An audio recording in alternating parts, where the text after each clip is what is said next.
Bismillahirrahmanirrahim. Assalamualaikum warahmatullahi wabarakatuh. Alhamdulillahirabbil alamin. Wa bihi nasta'inu ala umuri dunya waddin. Wassalatu wassalamu ala asyrafil anbiya'i wal mursalin. Nabiyyina Muhammadin wa ala alihi wa sahbihi ajma'in. Amma ba'du. Rabbi shrah li sadri wa yassir li amri wahlul 'uqdatam min lisani yafqahu qawli. Subhanaka la ilma lana illa ma 'allamtana innaka antal alimul hakim. Allahumma inna nas'aluka ilman nafi'an wa rizqan thayyiban wa 'amalan mutaqabbalan. Rabbana zidna ilma warzuqna fahma. Ma'asyiral muslimat, ibu-ibu rahimakumullah. Alhamdulillahirabbil alamin, segala puji dan syukur hanya milik Allah Subhanahu wa taala, di mana pada siang menjelang atau pagi menjelang siang ini kita masih diberikan sebuah kenikmatan oleh Allah bisa hadir di majelis ini. Semoga Allah Subhanahu wa taala memberikan banyak pahala dan keberkahan untuk kita semuanya. Yang kedua, salawat dan salam semoga selalu terlimpah curahkan kepada junjungan kita suri tauladan Nabi Muhammad sallallahu alaihi wasallam, dan juga kepada seluruh keluarga besar beliau, para sahabat-sahabatnya, dan orang-orang yang berjuang di jalannya sampai hari kiamat. Ibu-ibu rahimakumullah, berhubung pada hari ini kita memasuki tanggal 27 Sya'ban 1445 Hijriah, yang artinya insya Allah dalam waktu beberapa hari lagi, hanya sekitar 3 atau 4 hari lagi, kita akan melaksanakan sebuah ibadah yang sangat luar biasa, yang mana bulan atau sebuah hari-hari yang sangat ditunggu, hari-hari yang penuh kemuliaan, hari-hari yang penuh dengan keberkahan, yaitu datangnya bulan Ramadan. Dan alhamdulillah, masya Allah, ya, kita sudah sangat-sangat dekat sekali. Dan tetapi yang perlu kita perhatikan bahwasanya bulan Ramadan bukanlah bulan banyak istirahat, ya, tapi bulan Ramadan adalah banyak melakukan ibadah. Maka dari itu, kenapa sebagaimana dalam sebuah hadis yang sahih, jadi ada 2 orang yang bersaudara, maka salah satunya wafat, meninggal dalam keadaan syahid. Salah satunya lagi meninggal tahun depannya, meninggal dalam keadaan biasa saja, bukan dalam keadaan syahid.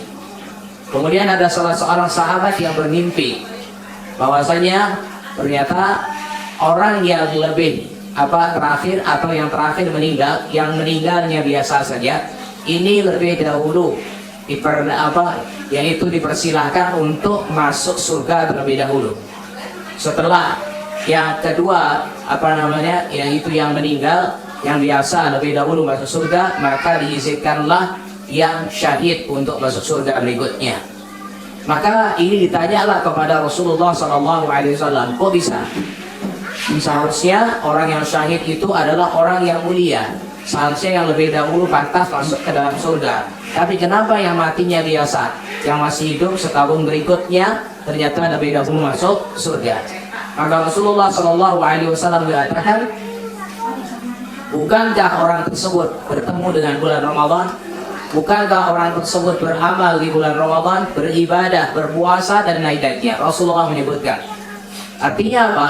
Ternyata aktivitas atau ibadah di dalam bulan Ramadan mampu mengalahkan orang yang mati syahid fisabilillah. Karena itu, ya, pada hari ini insya Allah kita akan bahas sedikit tentang yaitu aktivitas kita, atau aktivitas yang mana sunnah, yang mana makruh, yang bisa kita hindari supaya betul-betul ibadah kita dalam keadaan maksimal. Ibadah kita dalam keadaan memang yaitu setelah berusaha semampu kita terlebih dahulu.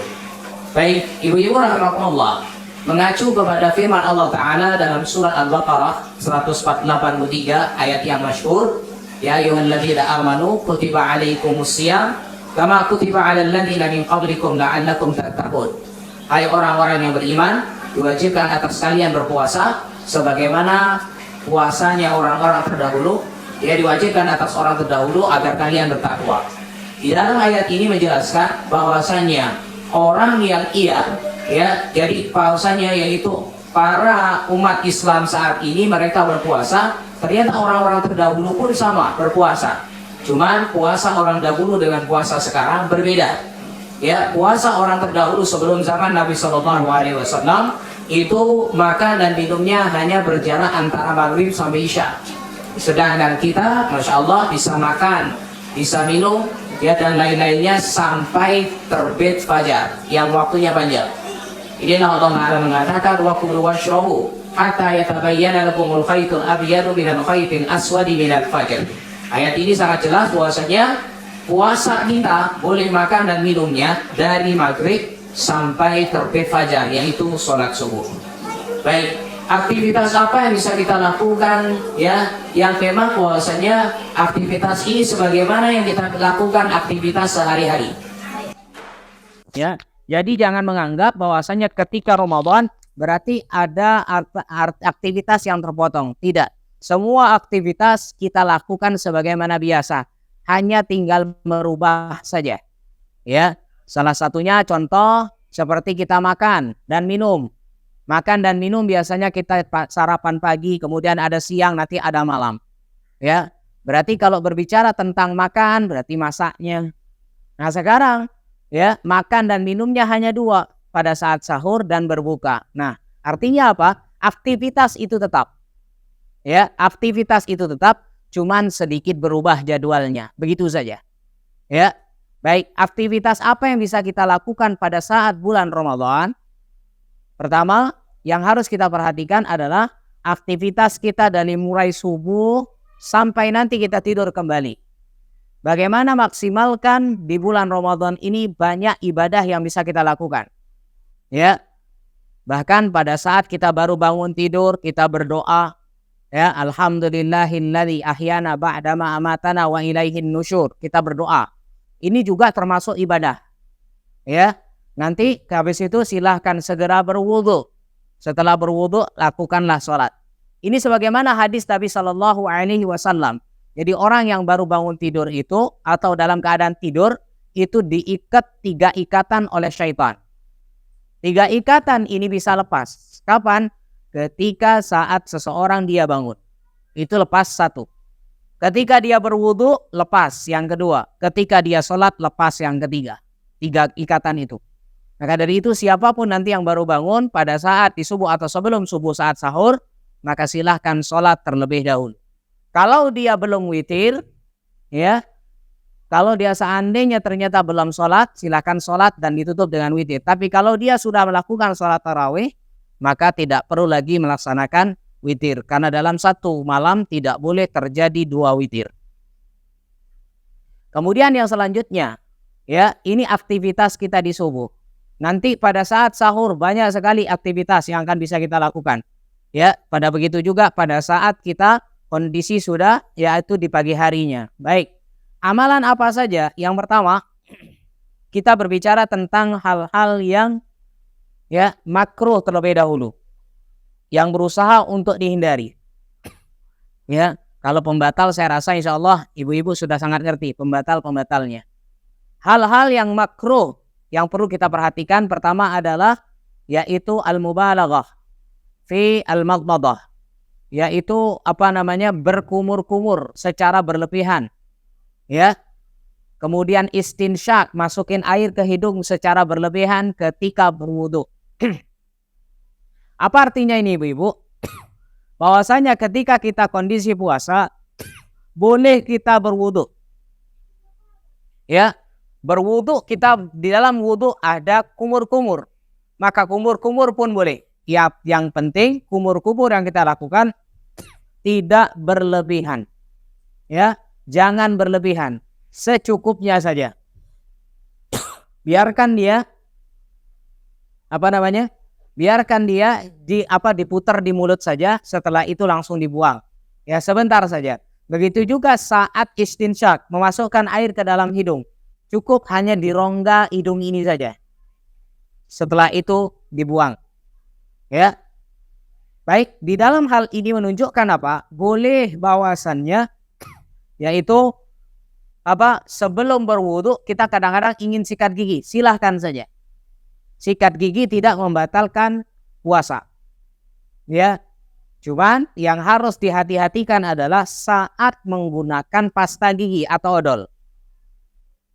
Khawatir apa? Rasa manis yang ada pada odol atau rasa min yang ada pada odol itu akhirnya teracap atau masuk ke dalam tenggorokan. Yang ini bisa membatalkan puasa. Ya, maka dari itu hati-hati. Hati-hati pada saat sikat gigi. Ya, kalau ingin lebih aman, silahkan sikat gigi tanpa menggunakan odol. Ya, yang itu yang pertama. Jadi makruh yang pertama adalah berlebihan di dalam kumur-kumur atau istinsyak. Yang kedua, yaitu mencium pasangan. Ya, ini aktivitas kita karena kita sebagai mohon maaf ya istilahnya namanya orang rumah tangga, ada suami dan istri. Maka mencium di sini maksudnya bagaimana? Mencium yang menimbulkan hasrat. Kita tahu mohon maaf hasrat pasangan kita ya, mohon maaf hasratnya tinggi, syahwatnya tinggi. Kalau kita sentuh dia langsung langsung ya istilahnya langsung respon. Kalau yang seperti ini hukumnya makruh.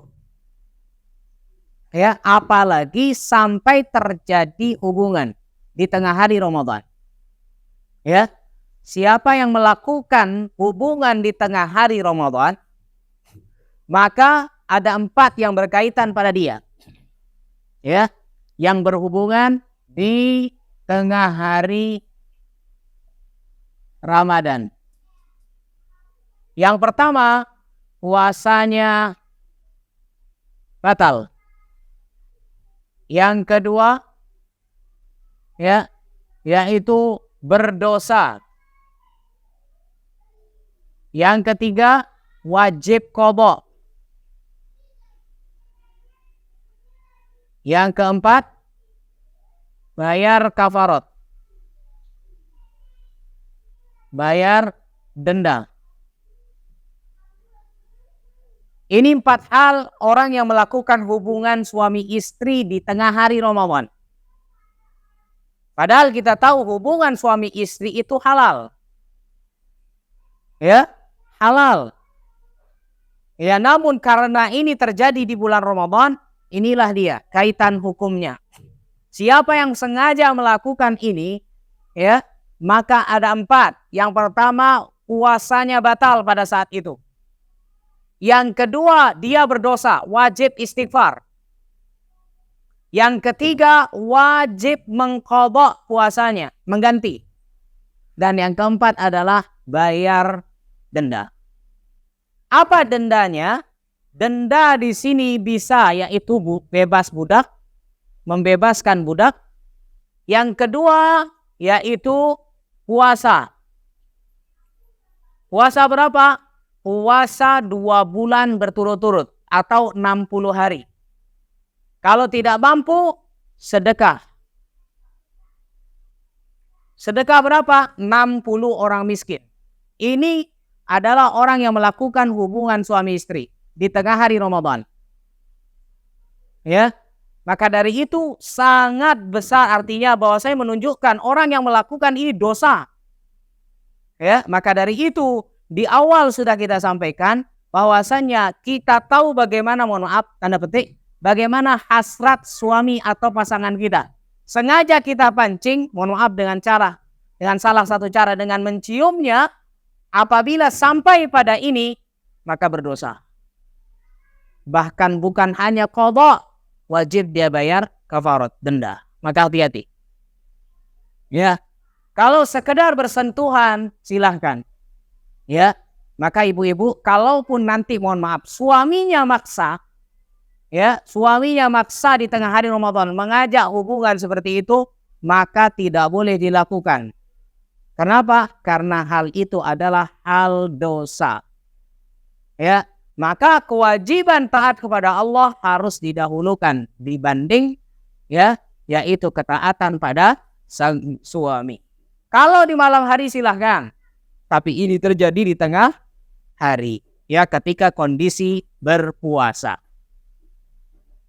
Kemudian yang ketiga, hal yang makruh dilakukan adalah yaitu ya bal'un nakhamah, menelan ludah.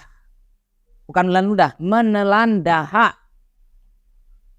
Ya, dahak kita sudah sampai mulut, kemudian kita telan kembali, ini memang tidak membatalkan puasa, tapi ini adalah hal yang dibenci, makruh.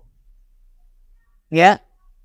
Kemudian yang keempat adalah zauqut ta'am li ghairil hajah. Ini aktivitas kita, terutama ibu-ibu, yaitu mengecap makanan.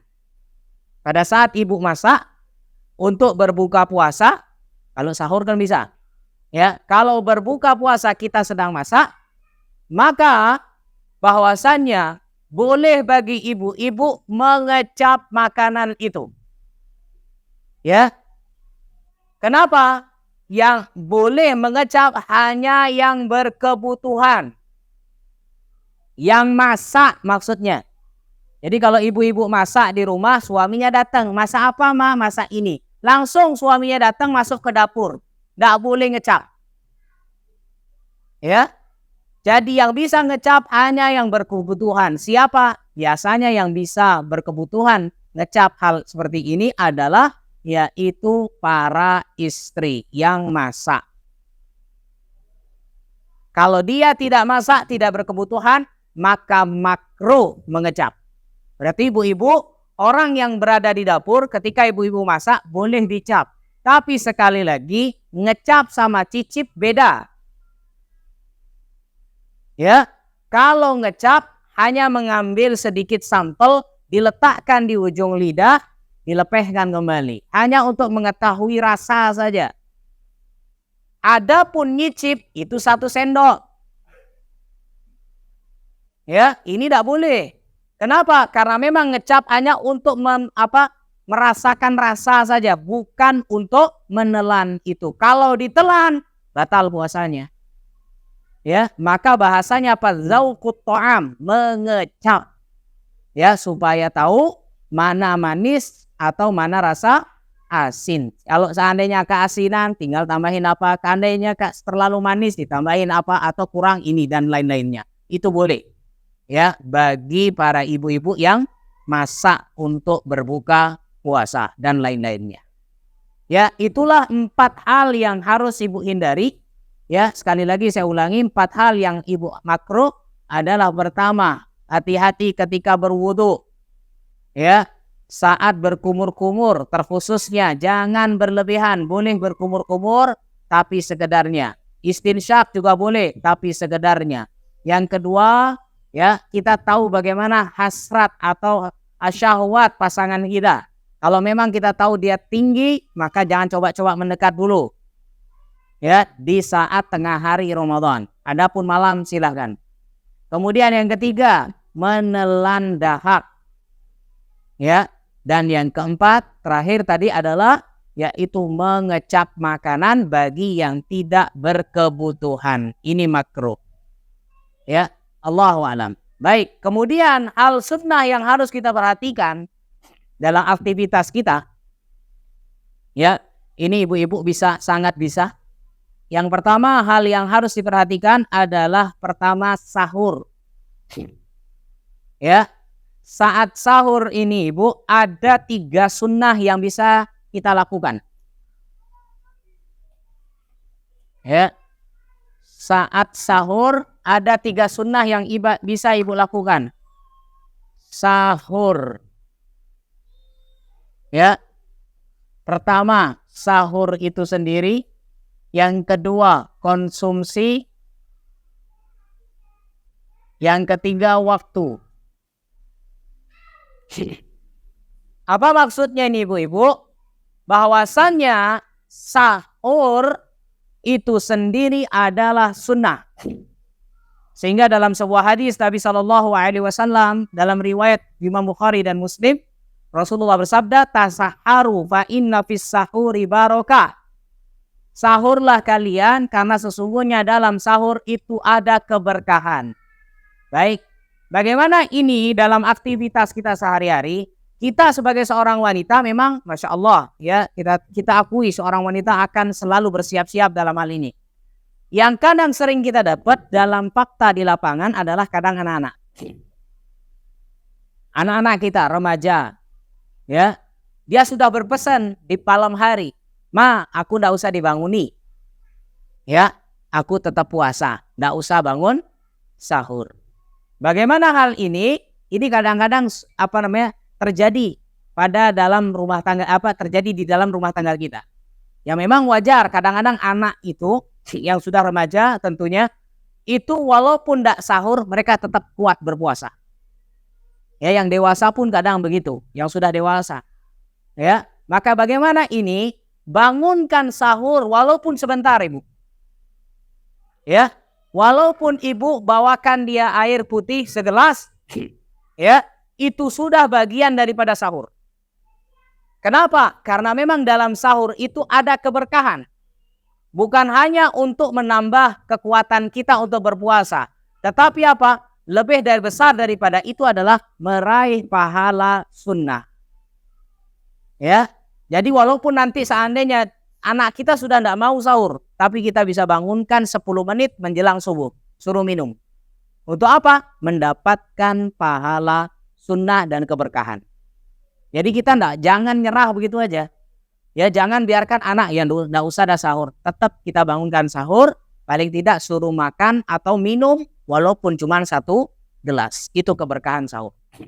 Yang kedua dalam sahur itu sendiri ada konsumsinya. Ini ibu-ibu yang sangat aktif biasanya. Usahakan dalam sahur itu ada kurma. Karena memang dalam sebuah riwayat dikatakan artinya dalam sahur itu ada kurma. Ini menunjukkan bahwasanya konsumsi kurma adalah sunnah pada saat sahur. Minimal 1 biji. Ya kadang-kadang yang namanya kita sahur kan pingin sesuatu yang sahur itu pingin yang gurih, pingin yang asin, pingin yang hangat berbuah. Ya. Silahkan apa mau dipakai konsumsi sahur silahkan. Tapi usahakan di atas meja makan kita ya atau di dapur kita ada kurma. Kita ambil 1 biji saja. Untuk apa? Diniatkan mengikuti sunnah. Ya. Yang ketiga dalam sahur itu ada waktunya. Kapan? Waktu yang sebenar atau yang baik sahur itu menjelang subuh. Ya, menjelang subuh. Itulah waktu yang terbaik untuk sahur. Kemudian saat berbuka. Ya. Saat berbuka, apa sunnahnya?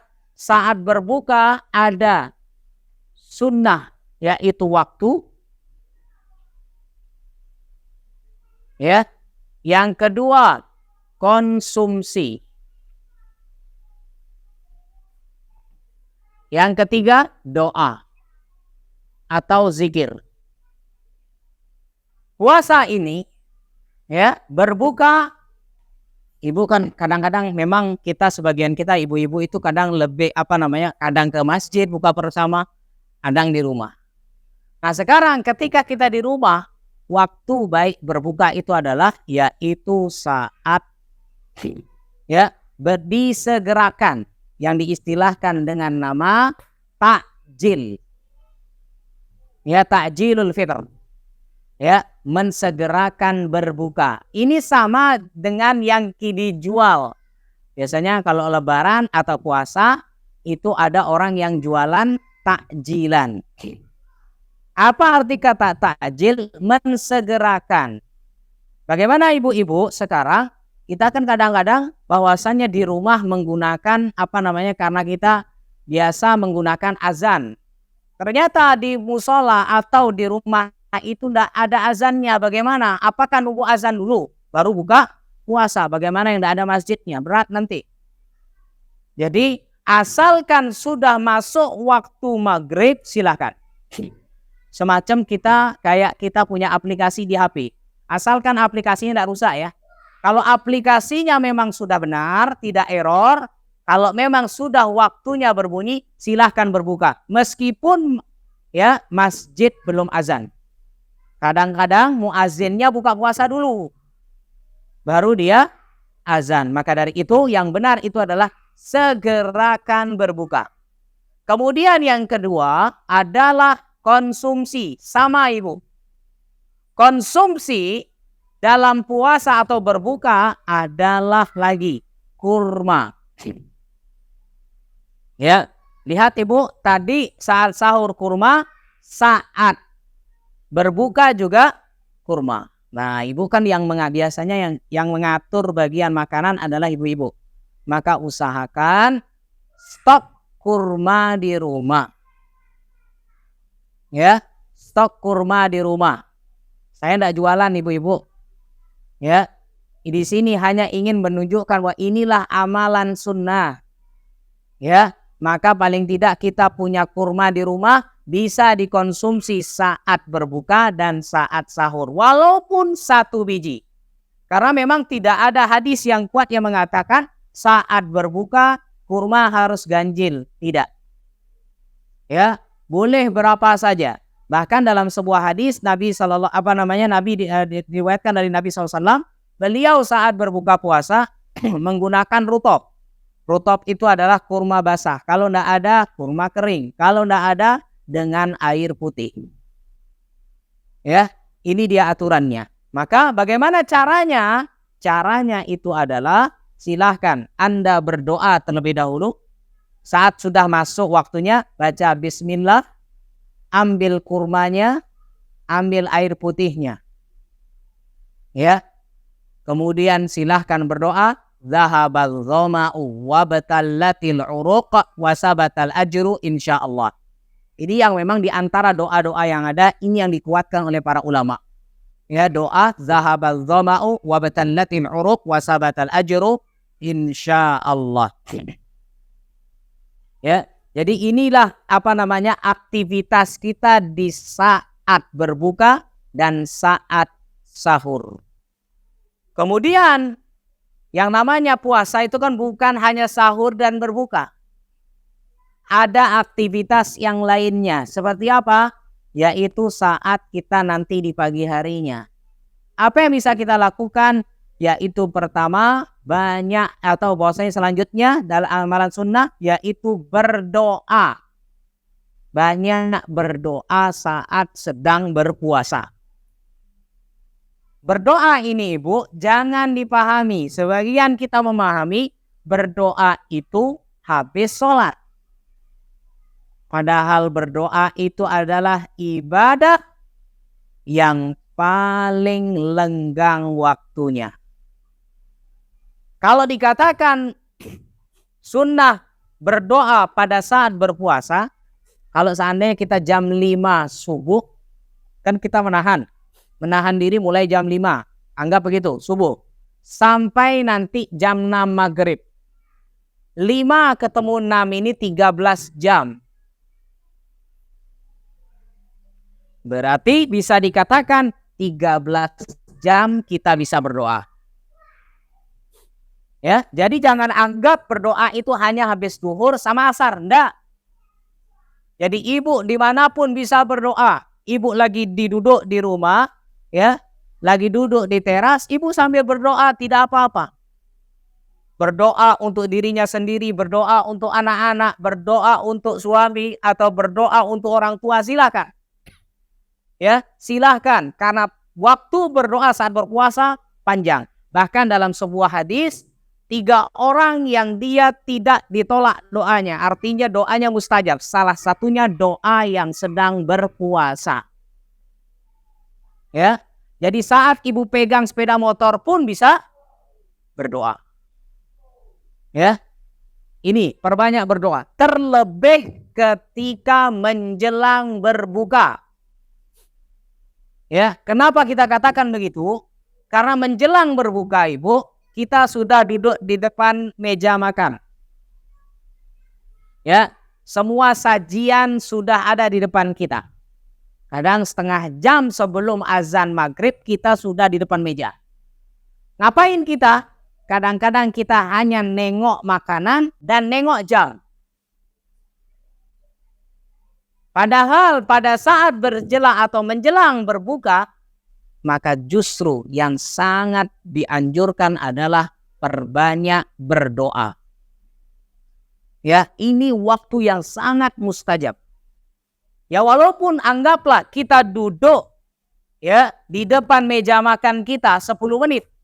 Jam 6 kurang 10 kita sudah duduk di atas meja, maka minimal berdoa 2 menit, 3 menit lah. Ya, minimal berdoa. Intinya ada doa sebelum berbuka. Jadi jangan hanya, mohon maaf, liatin tauisi terus, habis itu liatin jam. Ya, banyak-banyak berdoa. Kemudian aktivitas apa lagi yang disunnahkan? Yaitu membaca Al-Quran. Tidak bisa dipungkiri. Karena bulan Ramadan adalah sebagaimana firman Allah, Syahrul Ramadan alladzi unzila fihil Qur'an. Ya, jadi bulan Ramadan adalah bulan diturunkannya Al-Quran. Bisa artinya bulan Ramadan sama dengan bulan Al-Quran. Mungkin ada yang bertanya, ya, kita bahwasanya apakah saat Ramadan kita harus khatam? Ya, apakah harus menghatamkan? Tidak harus menghatamkan. Cuman intinya bahwasanya di saat kita bulan Ramadan kita ngaji, kalau ada target baru bisa kita ada semangat. Kalau kita tidak ada target, sulit. Apalagi hanya sekedar ya yang penting ngaji. Ini susah. Ya. Jadi memang tidak artinya bukan suatu hal kewajiban harus khatam, tidak. Tapi paling tidak kita bisa targetkan. Saya tahun ini harus 15 juz. Ya, tahun kemarin 10 juz. Sekarang bulan Ramadan ini harus 15 juz. Atau saya tahun ini harus khatam. Bagaimana caranya? Ini ibu yang mengerti. Maksudnya ibu siapkan waktu, silahkan. Aktivitas yang kira-kira ibu tidak terganggu, ibu siapkan waktunya. Saya tidak masak lagi, biasanya duhur masak, berarti yang ngajinya duhur. Kalau pagi siap sibuk persiapan suami kerja, persiapan anak sekolah. Ya, duhur biasanya masak, tidak ada masak, silakan. Ya, begitu juga nanti asar dan lain-lainnya. Silahkan siapkan waktu untuk membaca Al-Quran. Silahkan targetkan, baru bisa. Kalau Anda, ibu tidak masang target membaca Al-Quran, tidak mungkin bisa. Ya, karena Al-Quran ini tidak bisa dengan waktu sisa. Tapi Al-Quran ini punya waktu yang dispesialkan. Punya jadwal yang khusus. Kemudian yang selanjutnya yaitu perbanyak sedekah. Berarti sama juga ibu. Yang namanya aktivitas kebaikan itu usahakan ada ada target. Ya, apa yang ingin kita capai. Maka sedekah juga sama. Kenapa ibu? Sedekah ini urusannya uang. Orang kalau sudah urusannya uang cepat berubah. Ya, cepat berubah bagaimana? Kadang-kadang memang sebelum punya uang, hayalannya banyak. Nanti saya kalau punya uang, saya mau sedekah ini, sedekah ini. Ya, pada saat besok Ramadan, ingat kita punya uang, silahkan segera keluarkan uangnya. Kalau kita berupa sedekah, ya dengan uang. Silahkan segerakan, jangan ditunda-tunda. Kenapa? Kalau ditunda-tunda, akhirnya tidak jadi. Apalagi sudah pegang uang, ya, bilang nanti saya mau sedekah, sudah pegang uang, ternyata mau mudik, lain lagi ceritanya. Ya, maka harus sudah diniatkan kuat-kuat untuk sedekah ini. Kalau kita ingin ngasih berbuka puasa, ini Masya Allah lebih baik lagi. Karena sebuah hadis Nabi SAW mengatakan, barang siapa yang memberikan makan bagi orang yang berbuka puasa, maka pahalanya sama seperti orang yang puasa tanpa mengurangi pahala dari orang yang berbuka. Allahu Akbar. Kemudian selanjutnya yaitu melakukan amalan-amalan kebaikan. Silahkan. Banyak amalan-amalan kebaikan yang lainnya sangat-sangat banyak. Ya, bukan hanya ini, aktivitas ibu silahkan. Ya, berbuat baik kepada tetangga itu termasuk bagian dari amal soleh. Silahkan. Dan lain-lainnya. Kemudian yaitu ya yang lebih khusus lagi adalah sholat taraweh. Ya, ibu-ibu saya rasa kalau disuruh taraweh sendiri dengan taraweh di masjid, saya rasa insya Allah kita lebih semangat taraweh di masjid karena berbareng-bareng, berjamaah. Ya, kalau di rumah memang ya keadaannya berbeda, tapi semangatnya kurang. Padahal memang secara hukum asli sholat yang terbaik untuk wanita adalah di rumah. Tapi kalaupun mau taraweh ke masjid, silahkan. Yang penting tidak menimbulkan fitnah. Itu saja. Ya, silahkan sholat taraweh. Dan memang sholat taraweh ini adalah sholat yang spesial. Ada sedikit pertanyaan. Ada yang kemarin bertanya, bagaimana orang yang ia menyusui, ya, dia tidak berpuasa selama sebulan. Apakah boleh bagi dia untuk ikut sholat taraweh? Ya, maka ini sama ibu, orang yang menyusui apakah tetap sholat wajib, tetap sholat 5 waktu? Ya, maka jawabannya orang yang menyusui atau hamil yang tidak berpuasa, maka mereka tetap wajib sholat 5 waktu. Sehingga untuk sholat tarawehnya mereka ikut tetap sholat taraweh. Jadi tidak ada syaratnya orang yang taraweh harus berpuasa pada hari tersebut. Tidak ada. Ya. Tidak ada seperti itu. Jadi ibu-ibu hamil, ibu-ibu menyusui yang siang hari ya tidak puasa, boleh ikut sholat tarawih. Kemudian yang selanjutnya yang ke-8 adalah al-i'timar, umrah. Ya, mudah-mudahan Allah berikan kita kesempatan untuk umrah di bulan Ramadan. Amin. Karena memang ibadah bulan Ramadan atau umrah di bulan Ramadan adalah setara haji. Ya. Kemudian yang selanjutnya adalah ucapan aku sedang berpuasa. Kapan? Pada saat ada yang ganggu. Ya, mungkin ada yang kita, mohon maaf, kita agak baperan sama orang, ya kita diganggu, maka ucapkan sesungguhnya mohon maaf, aku sedang puasa. Jadi ucapan seperti ini adalah sunnah. Kemudian nanti iktikaf. Aktivitas untuk ibu-ibu masalah iktikaf, ibu-ibu boleh iktikaf di masjid selama aman dari fitnah. Ya, tapi jika memang tidak ada tempat, boleh iktikaf di ruangan sholatnya di rumah. Di mana dia sholat, di sana dia iktikaf. Allahu a'lam. Ya. Kemudian nanti zakat fitrah. Untuk terakhir nanti zakat fitrah ibu-ibu, ya, berhubungan dengan Idul Fitri.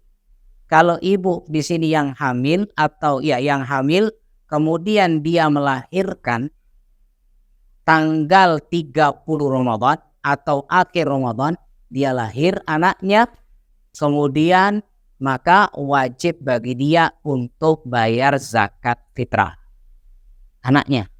Tapi kalau anaknya masih dalam janin, maka disunnahkan untuk difitrahkan. Siapa yang berkewajiban bayar fitrah? Kewajiban bayar fitrah adalah sang suami. Ya, jadi suami itu wajib membayarkan fitrah istrinya meskipun istrinya kaya. Ya, jadi wajib seorang suami membayarkan fitrah untuk istrinya dan anak-anaknya yang masih kecil, yang belum ada kemampuan finansial. Wajib. Terutama sang istri di sini berarti untuk kewajiban fitrahnya itu diserahkan kepada suaminya. Itu adalah kewajiban sang suami. Kemudian yang terakhir lagi, nanti karena ini kita mau Idul Fitri, ya kalau berbicara tentang Ramadan berarti ada Idul Fitri, maka Idul Fitrinya seandainya qaddarallah, ya qaddarallah ibu haid pada saat Idul Fitri, maka ibu boleh bahkan dianjurkan tetap ke lapangan. Tapi tidak boleh masuk garis musola. Yang garis musola itu tali rapia yang ada di lapangan. Ya, itu untuk orang yang sholat. Ya, jadi di luar lapangan, di luar garis ini. Jadi ibu boleh lihat. Untuk apa? Sebagai bentuk syiar. Itu dia amalan, ya aktivitas sunnah yang bisa ibu lakukan pada saat bulan Ramadan sampai akhir nanti. Demikian mungkin yang bisa kami sampaikan. Mudah-mudahan ada manfaatnya. Betul, jika ada pertanyaan silakan. Apakah bayar fidyah itu bisa diganti dengan uang? Berapa kali kita memberi fidyah? Apakah 3 kali sehari makan, siang dan malam? Apakah memasukkan air ke hidung harus terasa sampai kepala? Baik, saya ulangi sedikit.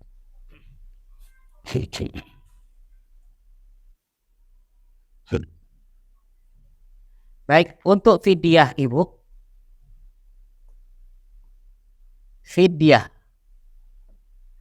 Fidyah itu pertama adalah medianya. Media fidyah hanya satu ibu, makanan pokok.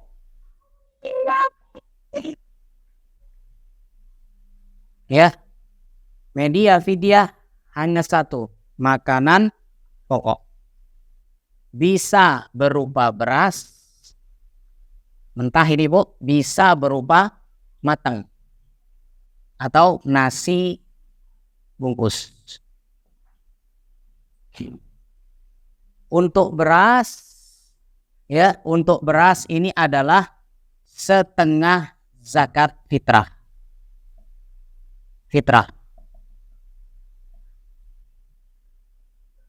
Perharinya.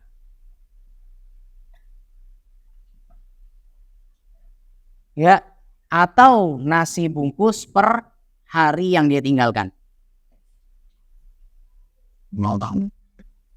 Ya, jadi karena pertanyaan fidyah, maka apakah bayar fidyah itu bisa diganti dengan uang? Kalau kita melihat di sini tidak. Fidyah itu sebagaimana firman Allah Ta'ala mengatakan, fidyatun ta'amu miskin. Fidyah itu adalah makanan. Maka fidyah itu jangan diganti uang, tapi gunakan beras atau nasi bungkus. Berasnya per hari itu setengah zakat.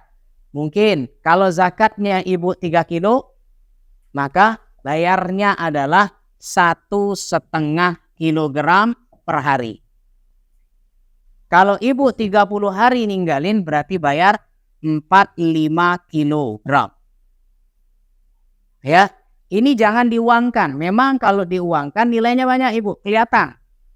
45 kilogram. Apalagi sekarang uangnya bisa sampai 800 ribuan. Memang 800 ribu sama 45 kilo bawanya lebih berat beras. Tapi ternyata itulah yang memang dianjurkan. Jadi fidyah itu berupa makanan pokok. Kalau ibu kasih uang berubah nanti makanan rokok. Ya, bukan pokok lagi tapi rokok. Maka hati-hati, tetap diberikan hanya berupa beras 45 kilo kalau 30 hari atau 1,5 kilogram per hari. Kemudian nasi bungkus boleh per harinya sesuai dengan apa yang ibu makan. Itu fidyah. Ya, jadi jangan berupa uang. Kemudian yang selanjutnya, berapa kali kita memberi fidyah? Fidyah itu sehari yang kita tinggalkan, maka 1 bungkus atau 1,5 kilogram beras. Ya, bukan 3 kali makan, enggak, tapi 1 kali. Ya, tinggal ibu pilih. Ya, mau nasi bungkus apa beras 1,5 kilogram. Ya. Kemudian yang selanjutnya, memasukkan air ke hidung harus terasa sampai di kepala. Ini justru yang makruh. Makanya saya katakan, ya mohon maaf Ibu ya, orang yang istinsak masukin ke hidung kayak orang ngupil itu Ibu. Dibersihkan itunya saja.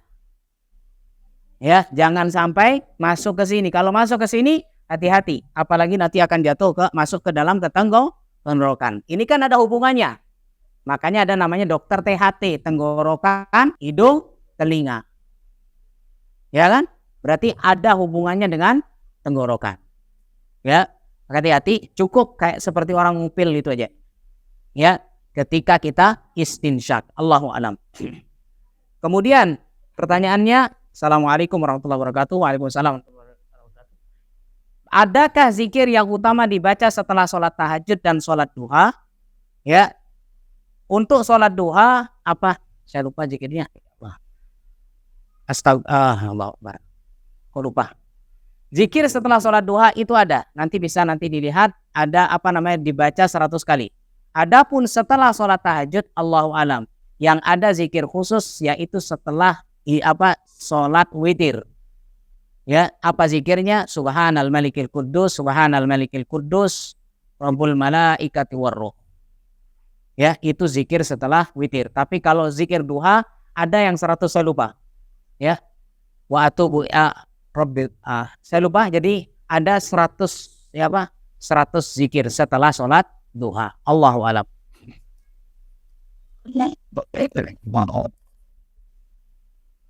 Untuk permulaan puasa sebaiknya kita mengikuti pemerintah atau Muhammadiyah. Sudah. Ya. Baik, untuk masalah 1 Ramadan, 1 Syawal sudah. Ya, sebagaimana memang dianjurkan para ulama kibar tetap mengikuti pemerintah. Ya. Jadi apalagi urusan lebaran Ibu, tetap ikuti pemerintah meskipun gulenya sudah matang. Ya, ikuti pemerintah. Karena itu yang sebagaimana dianjurkan oleh para ulama kibar. Ya, Allahu a'lam. Bolehkah bayar zakat dari pertengahan Ramadan? Tidak. Zakat fitrah, ini kalau tanya zakat ya berarti fitrah. Dibayarkan zakat fitrah itu Ibu wajibnya kapan? Wajibnya 1 Syawal. Wajib 1 Syawal. Kapan 1 Syawal? Kita kan hitungan bulan itu kan saat terbenam matahari. Contoh Ibu, contoh. Seumpama pemerintah mengumumkan besok Lebaran Idul Fitri. Makanya lihat, zakat fitrah itu dibayarkan, wajib dia bayar kapan? Mulai tenggelam matahari terakhir Ramadan. Buka puasa terakhir. Ya, anggap buka puasa jam 6 sore. Sampai waktu zakat fitrah ini adalah besoknya sholat Idul Fitri jam 7. Berarti bisa kita katakan kewajiban zakat fitrah itu adalah 13 jam. Ya, 13 jam. Saat terakhir berbuka puasa sampai jam 7 pagi. Sebelum sholat Idul Fitri. Ini wajibnya. Berarti yang sebelumnya bagaimana? Ulama masih memperbolehkan bayar sebelumnya. Kapan? H-1 atau H-2. Ya, seumpama lebarannya, ini hari apa? Sabtu. Lebarannya hari Senin.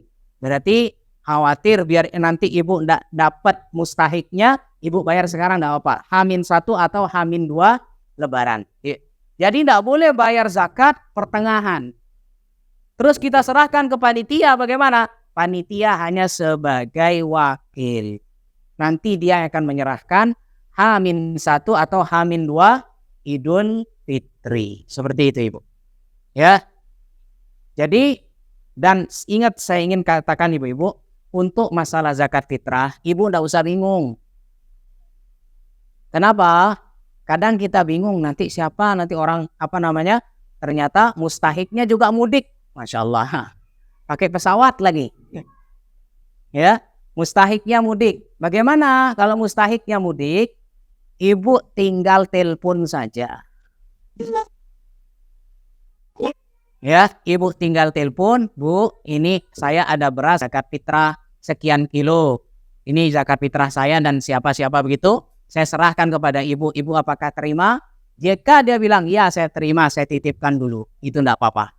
Yang penting akadnya harus diselesaikan selama 13 jam ini.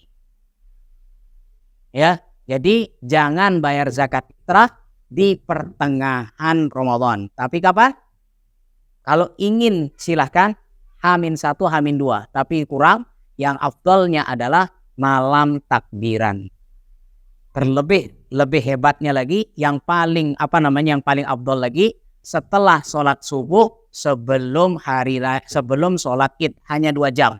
Itu waktu paling terbaik bayar zakat fitrah. Allahu a'lam. Afwan mau tanya, apa boleh wanita yang keturunan Islam tapi dia dari keluarga Syiah menikah dengan orang Islam dengan perjanjian dia bersedia mengikuti Islam yang sebenarnya? Jazakallah khair. Baik, kita lihat bagaimana apakah Syiah itu bisa dikatakan Muslim. Ini abu-abu. Ya, abu-abu. Maka lebih baik, ada yang mengatakan Syiah ini kalau dia keyakinan Syiah itu kan banyak. Ya, yang bisa jatuh kepada kekafiran. Apalagi dia berkeyakinan Tuhan itu adalah Ali bin Abi Thalib atau Nabi terakhir itu adalah Ali bin Abi Thalib. Ini sudah kufur. Maka wajib bersyahadat. Ya, untuk lebih aman silahkan suruh syahadat dulu. Ya, agar tampak keislamannya. Cuman hati-hati, yang namanya Syiah kadang-kadang bertakiyah. Apa takiyah? Berbohong. Karena bagi orang Syiah takiyah itu adalah ibadah. Berbohong untuk membohongi orang itu adalah ibadah. Hati-hati. Ya, mudah-mudahan Allah berikan perlindungan. Kemudian apabila saya ingin bersedekah nasi bungkus untuk buka puasa, bolehkah memberikan misal ke tukang sampah di jalan tanpa mengetahui dia muslim atau tidak? Ya, jadi fidyah ini adalah untuk orang muslim. Zakat apalagi fitrah itu untuk orang muslim. Ya, silahkan ibu kasih siapa. Kalau ibu lihat zohirnya dia adalah miskin, silahkan. Jadi tukang sampah, Allahu alam, ya bisa diberikan. Ya, yang penting tampak dia adalah orang miskin. Seperti itu. Ya, mana saja boleh. Kemudian selanjutnya, saya dulu bayar fidyah. Saya dulu bayar fidyah dengan uang 15.000 per hari. Karena tidak tahu jika tidak boleh dengan uang, apakah perlu saya sebagai anak dimaklum wajib mengulangi fidyah? Yang sudah lewat biarkan. Ya, yang sudah lewat biarkan. Memang ada sebagian kecil para ulama mengatakan membolehkan bayar fidyah menggunakan uang. Ya, kalau yang sudah lewat ya sudah. Yang sekarang siapa nanti yang ingin bayar fidyah tetap lakukan dengan makanan pokok. Ya, tetap lakukan dengan makanan pokok. Kecuali kita bayarkan fidyah. Contoh begini Ibu, ke panitia, Pak, saya titip uang sekian, tolong berikan beras sekian, diberikan kepada fakir miskin. Ini tidak apa-apa.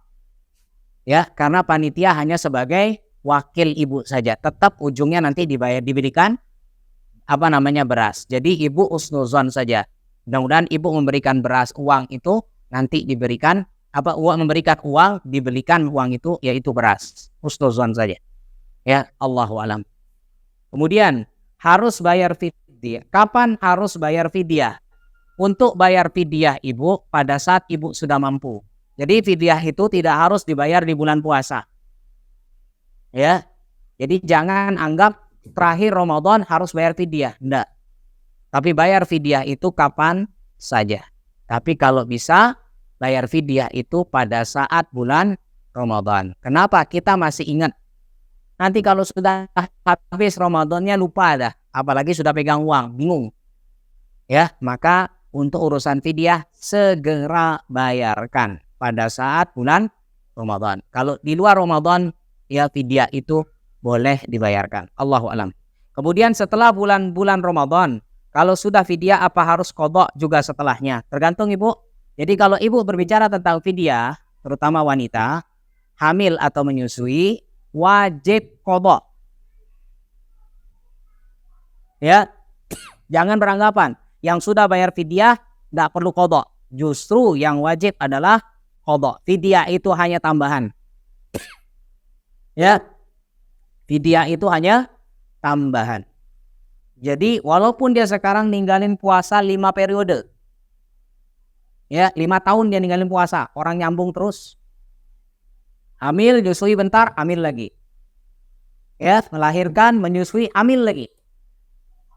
Ada wanita seperti itu 5 tahun berturut-turut, masya Allah 5 periode, makanya saya katakan 1 periode, ya. Bagaimana? Berarti dia ngutang 150 hari. Bagaimana? Apakah cukup bayar fidyah? Tidak. Dia tetap wajib qadha. Kapan dibayarkan? Saat memang sudah punya waktu luang.